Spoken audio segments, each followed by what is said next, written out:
Morning 8th standard students. This is the second video of the poem The Elephant and the Tragopan, which is written by Vikram Seth.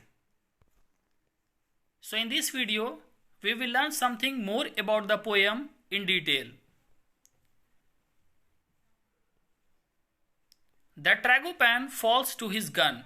He shoots the flying fox for fun. The black bear dances to his whim. My own tame cousin's slave for him.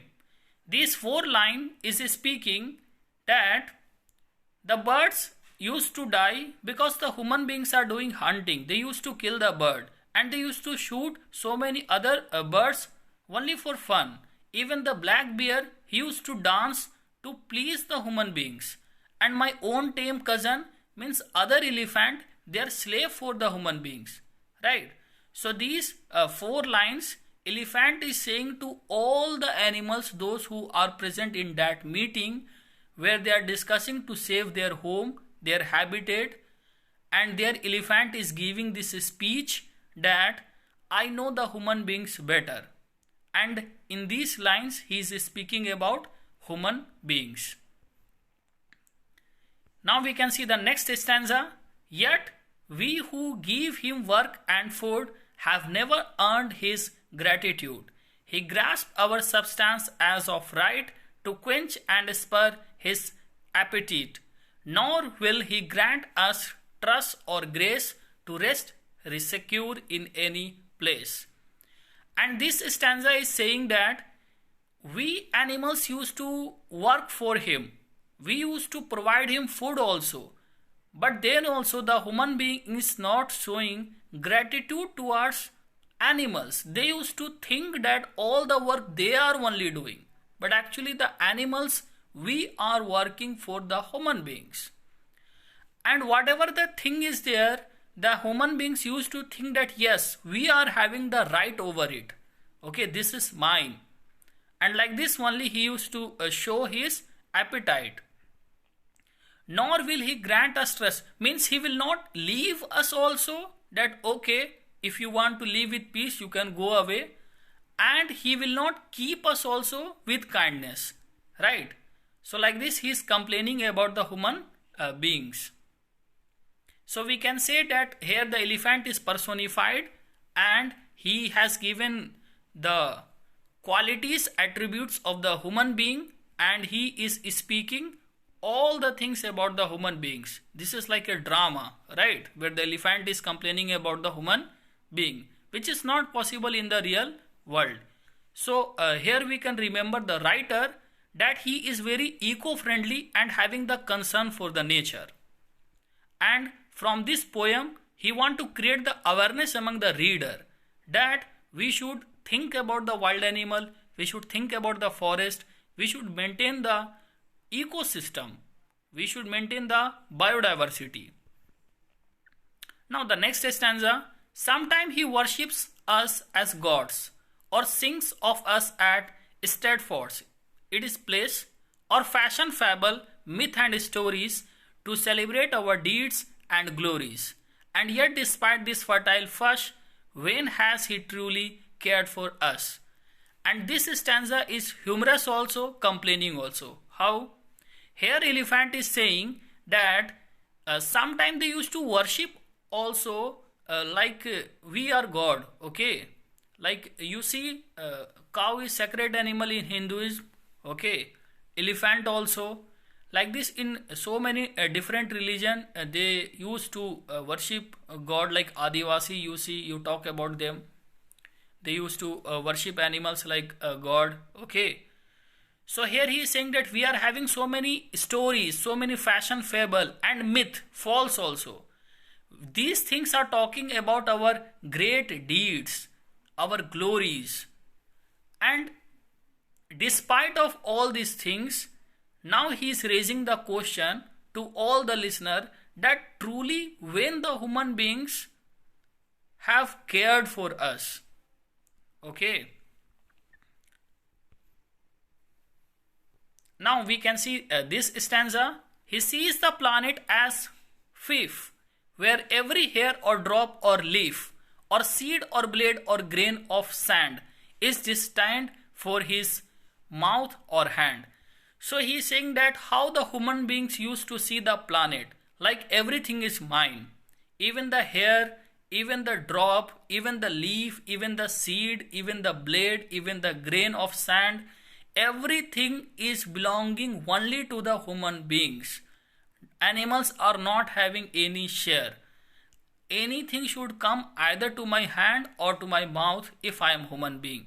So like this, here we can say that the uh, narrator is speaking to all the readers that we should not be selfish in the nature. Okay, in our nature we should not be selfish. Then only we can have the biodiversity and ecosystem balanced. If he is thirsty, we must thirst. For all creatures, man's comes first. If he needs room, then we must fly, and if he hungers, we must die. Think what will happen when his scheme to tame our valley and our stream. So he is saying that if human beings are thirsty, then that time we are also thirsty. We should not get the we cannot get the water, because if the human beings are not having the water, how they will give to their own animals, right? And then he is saying that for all the creature, what is coming, man is coming first. Means the human beings, they used to place themselves at first. Okay, if they need room, then the animals should fly, means they should not be there. This we can say that here the narrator is talking about deforestation, that if they are doing urbanization or industrialization, that time they are clearing the forest, so they are making all the animals to leave that place. Okay, and if he hungers, we must die. If the human beings are hungry, then the animals must die. He is saying in a complaining manner. Think what will happen when his scheme means if the human beings will start making the dams, right? They started deforestation, okay, to tame our valley and our stream. So in the meeting he is saying that our valley, our stream, now all the ownership who will have, the human beings will have. Now in detail we can see, children, stanza 4, 5 and 6 present the selfish behavior of human beings. The elephant addresses the animal and says, he rips our flesh and tears our skin for cloth without, for food within. In their selfishness, the human beings think that they are the master of the earth, and that egoism is at the root of the mess they have made of the earth by exploiting it for their benefits. Means they think everything belongs to them, right? The elephant voices his feeling that humans are thankless people and they have no gratitude for us and our habitat. They just know using us and are indifferent about the damage done, which in long term would affect them adversely. So long term, these all things will affect the human beings only badly. This is said by the elephant.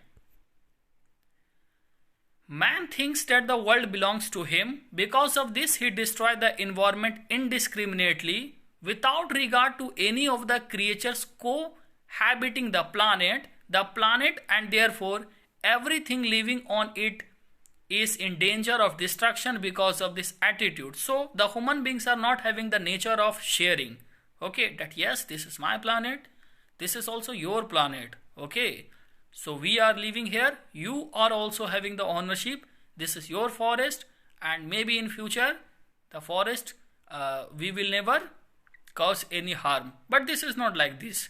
We need resources, so we used to exploit the forest, and like this here elephant is complaining that thing only.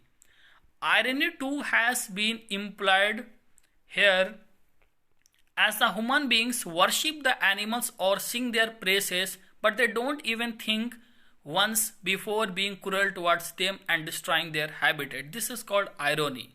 Okay, that human beings are worshipping also, singing their praises also, and they are being cruel also, and they are destroying their habitat also, right? When more and more roads are built, it eventually leads to deforestation. As our cities grow bigger and humans spread out deeper into the wilderness, more roads are built into forest. The elephant cautions all animals that each one of them will be harmed by the destructive ways of the man. The bell that tolls for the forest is death bell for all. So like this, he is saying that whenever any development used to happen, that is the cost of animals habitat destruction.